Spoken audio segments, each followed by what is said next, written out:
is typically associated with women that are too far in age, and doesn't necessarily tie directly to specific mutations. Yeah, but we do see, I think, an example of a variety of mankind that did experience genetic entropy too much, and Right. that's why they're not here with us. And we all know them as Neanderthal. Neanderthal is likely a genetically defunct variety of man that came about after the fall. After the Tower of Babel affair, and he was the unfortunate breed, if you want to call him breed of man, that the example that of what can happen and did happen was the Neanderthals. They had an odd looking rib cage. They were physiologically a deformed people, and they managed to survive for a few thousand years after the flood anyway, but now they're gone. And that's because they didn't have, for one reason or another, we don't know exactly why, they didn't have the genetic viability coming out of the Tower of Babel affair that the most of the other populations of man. And look, there are some really weird varieties of mankind. In Africa, there's a tribe of human beings where everybody in the whole tribe is less than 4 feet tall. Everybody.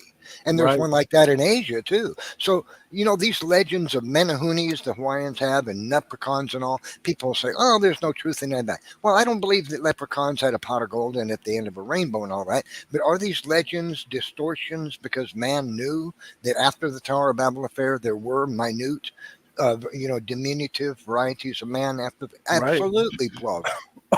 And we find examples of this, like Homo floresiensis, Hobbit, because of its Exactly. diminutive size, right?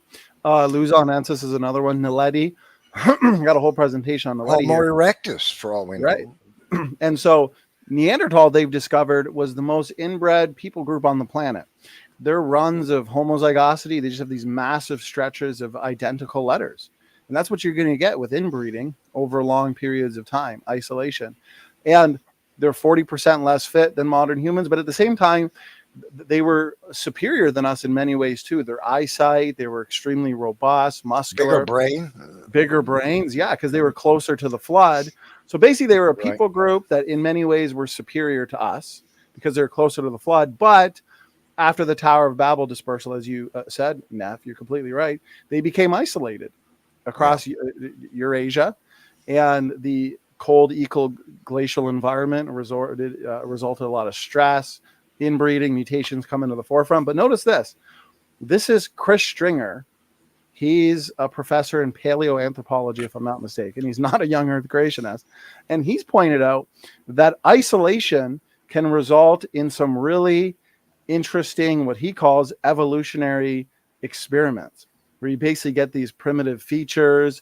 You get reductive evolution, right? Small brain size, small body size, like you see in Hobbit.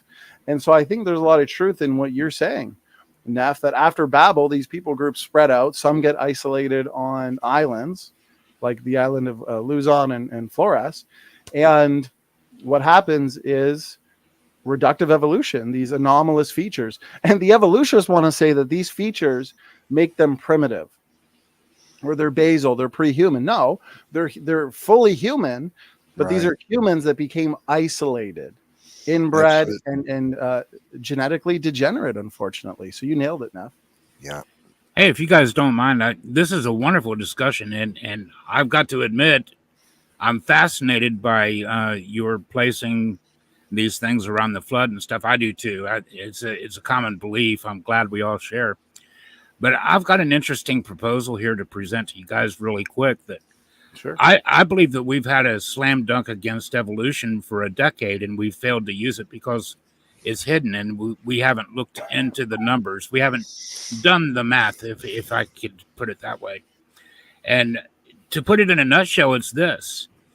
The soft tissue that we find in dinosaur bones, the studies that I've done on this, there's massive evidence, not just one or two skeletons, but massive amounts of dinosaurs and all of these fossils now have soft tissue. We know this now. Just recently, 300 million year old supposedly ichthyosaur, soft tissue. 300 million years old. Now, our slam dunk against evolution is this. We have the math that teaches us that can't last this long. It's already been tested and proven. Yeah. And what we have the works from a roll of iron and, excuse me, this was Mary Schweitzer's paper, and the role of iron and oxygen chemistry in preserving soft tissues, cells, and molecules from deep time.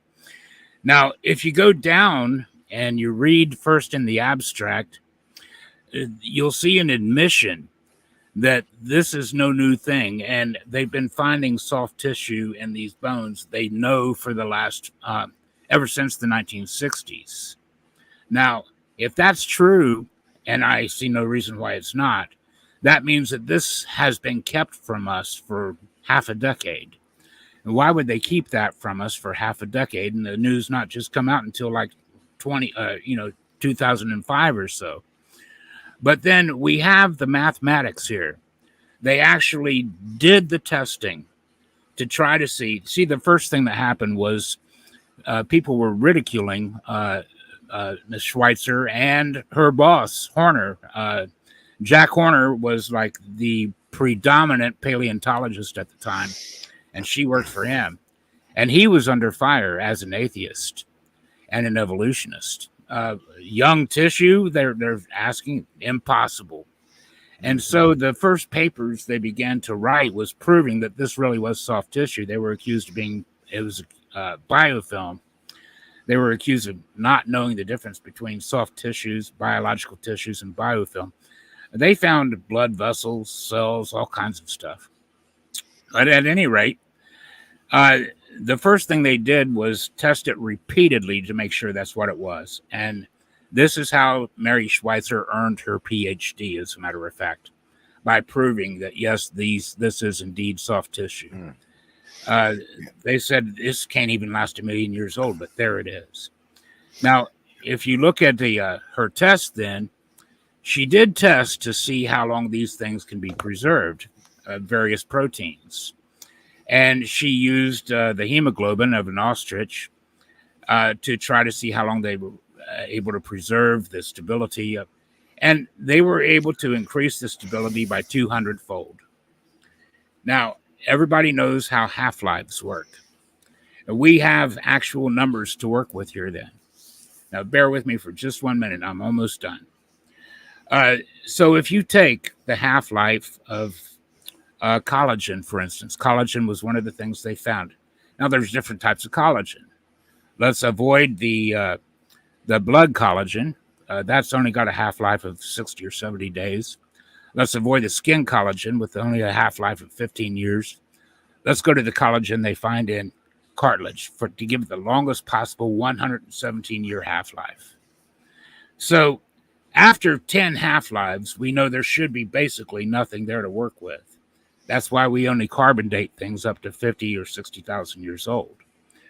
But so if you take the 117-year half-life of collagen and you multiply that by 10, the 10 half-lives, you get 1,170 years that could have possibly been found in that bone. From that point, you shouldn't be able to find much of anything at all after that. But that's not what we get. Now, if we multiply that by her 200-fold, she was able to give it an increase of 200-fold stability. Multiply 1,117 years, because that's what it is. That's 10 lifetimes, 10 half-lives of 117 years. So you multiply that by 200-fold, you've only got 234,000 years. So the oldest these bones could possibly be, according to their own mathematics, by their own experiments, the oldest those bones could possibly be would be 234,000 years old, not even 250,000 years old. You need not a 200-fold increase, you need a 55,500-fold increase to get to the 65 million years they want to get to. Right. It limits the age of the Earth. It limits the age of dinosaurs. They certainly can't go back 65 million years. Yes. Now you see that right there. Now, Let's talk about how that comes into play here. Let's talk about a common ancestor between the chimp and the human.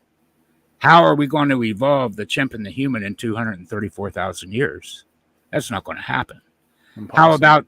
about the Pakicetus to the whale in 234,000 years old? Not going to happen. Now, it gets even more damning because I can show you the papers for this too. After they found the soft tissues, and this is just a short story, guys, I'll be done. After they found the soft tissues, they did the next logical thing. A bunch of people that didn't believe in evolution took dinosaur bones from various different dinosaurs and various different museums and various different digs and sent them to 3 different labs. And every one of those labs, there were scores of samples sent. Every single one of those samples, every single one came back between 9 and 49,000 years old. Carbon-14 dating after the fact. So they were going to present this in this big lecture thing. There was this huge to do on evolution, and there were a lot of people gathered, and they were going to present this. And when it came time to present them, they wouldn't let them present it. And some dude stood up and says, "Well, obviously this can't be. All of these samples were contaminated." And they wouldn't let them produce their results. They wouldn't let them present these results before all the people that were gathered there. But you can still find these papers. You can still find all of this. And as a result, you can also find all the papers on the other side that are trying to explain why we're finding C14 in every single dinosaur bone that we have tested. And Jack Horner was offered $20,000 to test that bone for carbon-14 that they found the soft tissue in. Mary Schweitzer found. He turned it down. And it's on tape why he turned it down. Because the spin, quote unquote, the spin that Christians will get from this won't do us any favors. There you go, guys. There's my slam dunk. Well said. I believe that is one of the many slam dunks for sure. There you go. But yeah. Neff, any thoughts, brother, as we start to wind things down here? The carbon-14 thing is a little interesting. I debated Dr. Dan Larhammer. He's a geneticist at the University of Uppsala in Sweden about evolution about 5 years ago, six years ago.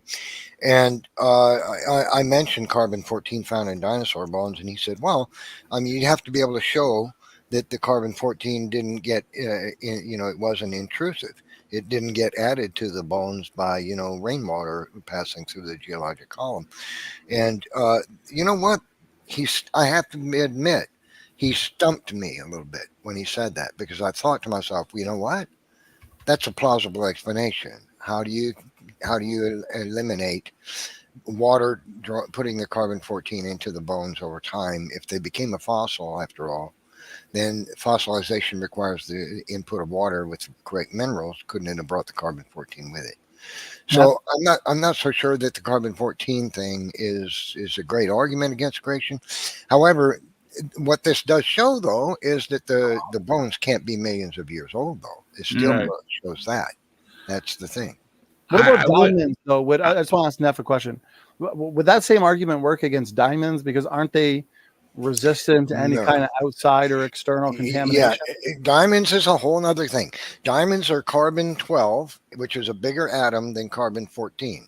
And carbon-14 cannot get in, because in a diamond, every molecule of carbon, rather, is bound to 4 others in every direction. One above it to the left, to the right, one below it to the left, to the right, one behind it to the up left and right, and one below it in the back to the left and right. It's locked. Each one of them. This is what makes a diamond so strong. It's in a matrix where they're in this geometric arrangement. And they're all locked and bound to each other. So it's not just one of them isn't bound to 1 or 2 others. Each one is bound to 4 others in every direction around itself. So if you try pulling on one, the other guys all say, no, you're not going anywhere. I got you over here. Oh, and I got you over here too. And I'm down here below you, and I got you too. See, so that's what makes diamonds so strong. So because of this matrix, and because carbon-14 is bigger than carbon-12, You can't get carbon-14 into a diamond. Any carbon-14 that's in a diamond had to be part of the material that was formed into a diamond by the geologic process. Now, here's the killer thing about that.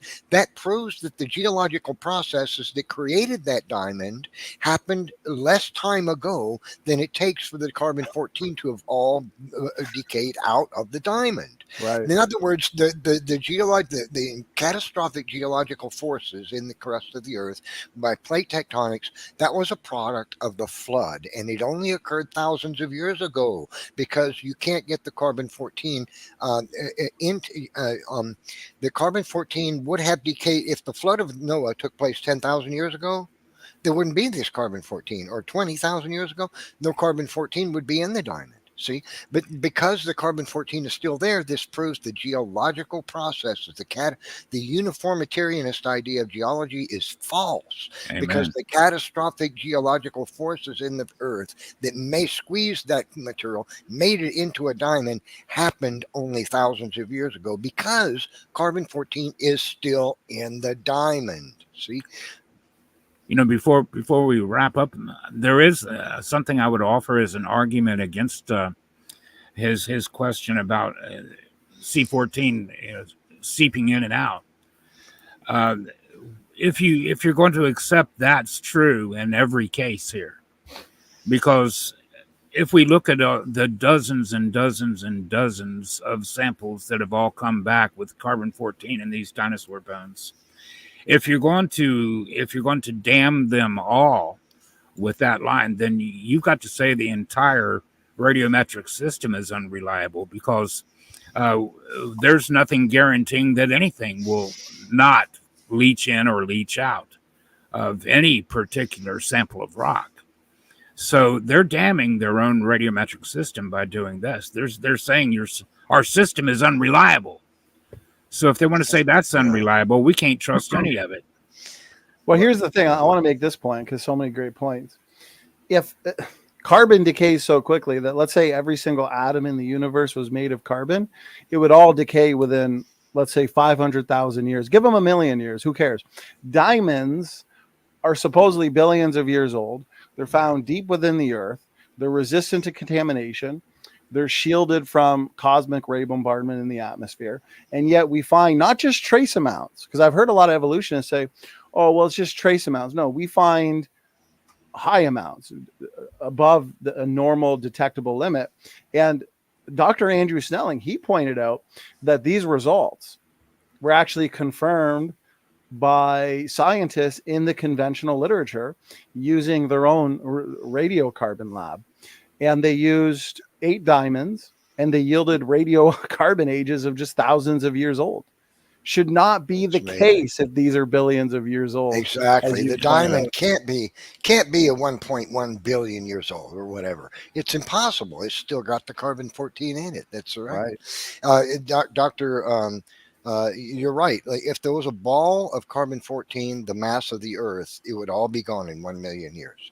Right. That's how fast it decays. 5,760 or so years, give or take a decade or two, is the half-life of carbon-14. So this proves the geology of the flood took place only thousands of years ago. The age of the Earth is as billions of years old is a scientifically invalid idea, and so many things from carbon-14 and diamonds. It blows everything that evolutionists believe completely away. All of it, it's gone. Right.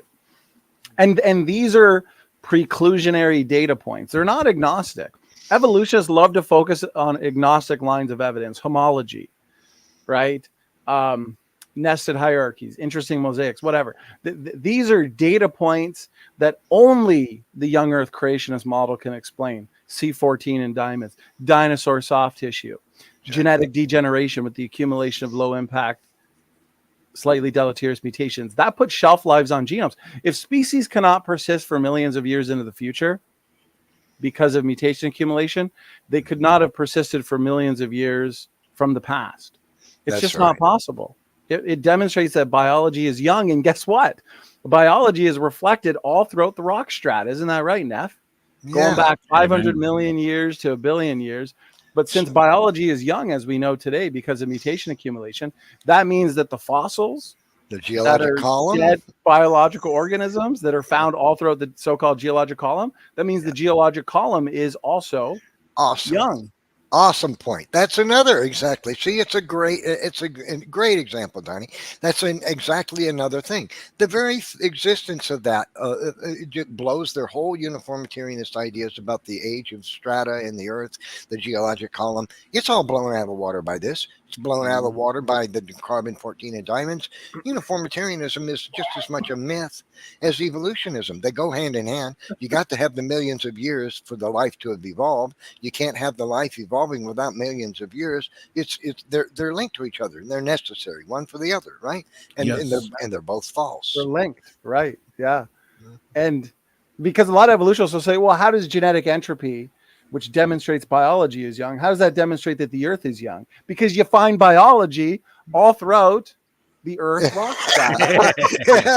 Exactly. By definition, they're linked. And so it all has to be young. Absolutely. Genetics demonstrates a young Earth. Exactly. That's a great point, Donnie. That's a great point. It sure does. It just ruins their whole game. It's all over with. Right. They hope, dream, and imagine, don't they, brothers? Man. It's called fantasy of the highest order. Right. It's a religion of imagination. So, gentlemen, Yeah. this has been a great show. Neff, you sound great. You're at the top of your game. What a blessing to have you back. Lionheart, I appreciate you joining as well. Great arguments on dinosaur soft tissue. This has actually been session 9 of our Defending Genesis conference. And so we did want to get at least one open mic in there just to challenge the critics, allow them to join and engage us. So we will be doing more of these open mics for 2023, about to end. We did evolution debate challenge open mic roughly every 2 weeks. And so we did a ton of these, hours and hours worth of content. So Neff, I hope you can join us more for sure in the future. Again, excellent job tonight. To the audience, thank you so much for tuning in. Kent was with us for the first 2 hours, and then we just did 2 hours of free-for-all open mic. And as usual, time has flown by. It's been a lot of fun. Neff, Eric, any final words, final thoughts, gentlemen, before we wrap it up? Neff, let's start with you. I just want to say I'm so glad that you're doing what you do on the internet. That you're really a force to reckon with. What you've done with your channel is just wonderful. It's absolutely fantastic. You've the guys that came before you and built up apologetics on the internet, and then comes Donnie and takes it to another level. So we're glad. We're really blessed to have you doing what you do, brother. Well, I appreciate those kind words, brother. Praise the Lord. Neff, you know, you and I, we've been going at this together for the last 5 years, but I knew you even before that because I listened to your debates, watched you engage the critics back in the Google Hangouts days. So times have changed. Lots of good times, brother. Wow. We could talk about the debates and open mics we've done over the last 5 years for hours. So God bless you, Neff. You got great reward, my man. I appreciate it. Eric Jewell, appreciate you being here as well. Great arguments with the dinosaur soft tissue. Definitely a fatal blow. I completely agree. Any final words, final thoughts? I just want to thank you, brother, for even allowing me up here and allowing me to speak. Thank you for that time. And I want to thank you, too, for what you do here.